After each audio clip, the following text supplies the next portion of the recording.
So, boys and girls, now, for those of you who have no idea what went down on the weekend, Jake Paul, the schmuckhead himself, and seven-figure Anesongib had the fight. Can someone actually let me know why on earth is he called seven-figure Gibber? What the hell does that even mean? But, now, the match was at 4:30 in the morning, and let's not be silly now.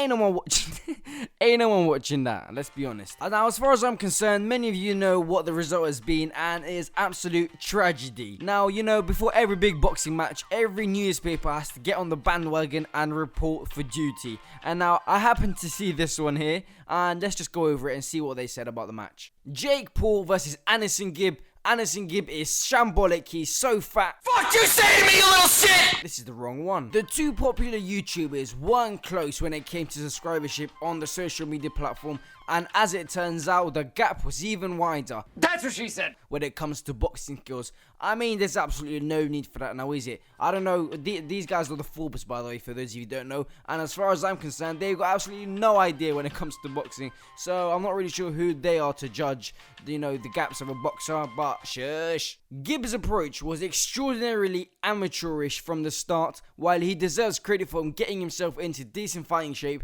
it's hard to ignore some of his unconventional actions.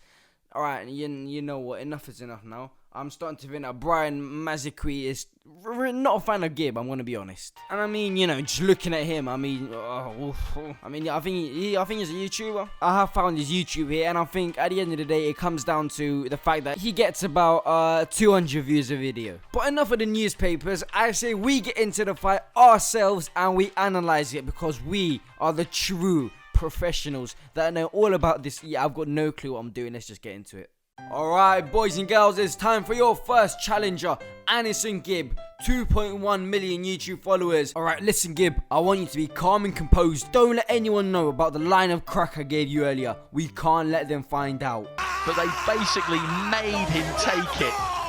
And his whole vibe during the course of the week has been pretty much like this. He doesn't want to burn too much nervous energy walking to the... What the hell did I just tell you earlier? And look at what you're doing. Are you a pothead or something? But they basically made him... Do you not listen to instructions? But they basically made him... And his challenger, up next, we've got the absolute schmucker himself, Jake Paul, aka The Nonce. Now, for you Jake, I don't really care what happens to you, so how about you let the whole world know, how did you feel when you took that line of coke before the match? Wow, wonderful, wow. Oh, that's brilliant, Jake. And once you took the line of crack, where did you feel it the most? Uh-oh, retard alert. Retard alert, class. Oh, in that little metal head of yours. Tell him how it is, Jake. And, with Jake being the schmucker that he is, you know, sometimes he may be a bit clueless. But in this case, it is good to see that he is, you know, aware of the diseases, viruses, whatever you want to call it, that are going around. And he's come prepared with a little mask.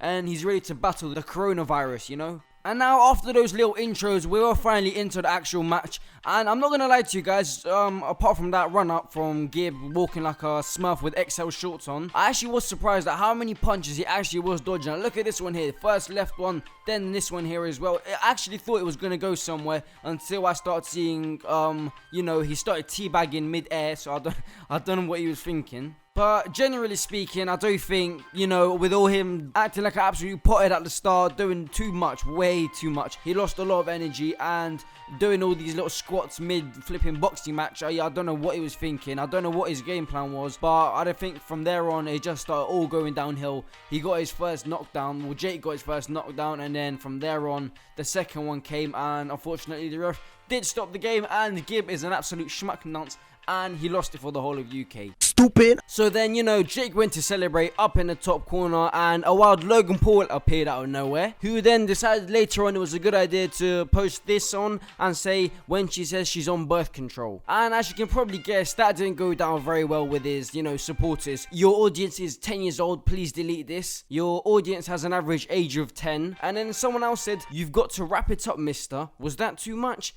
I'm just gonna roll with it. Pun intended. You know, this is why you can't have nice things. Whilst we are on the topic of things and people appearing, Jake then starts talking to KSI, and a few moments later, you guessed it, a wild KSI appears in the ring. Jake has a few words for KSI. KSI is gonna get clocked next. And as you guessed it, they skirt to each other, start kissing, and pretty much set up the next fight, which will be KSI versus Jake Paul. Let me know down in the comments who you guys think will win the next fight, and smash the like button if you haven't already. Subscribe and turn on the post notifications so you guys know when I do upload a video and you don't miss it. But other than that, I'll see you guys in the next video. Peace!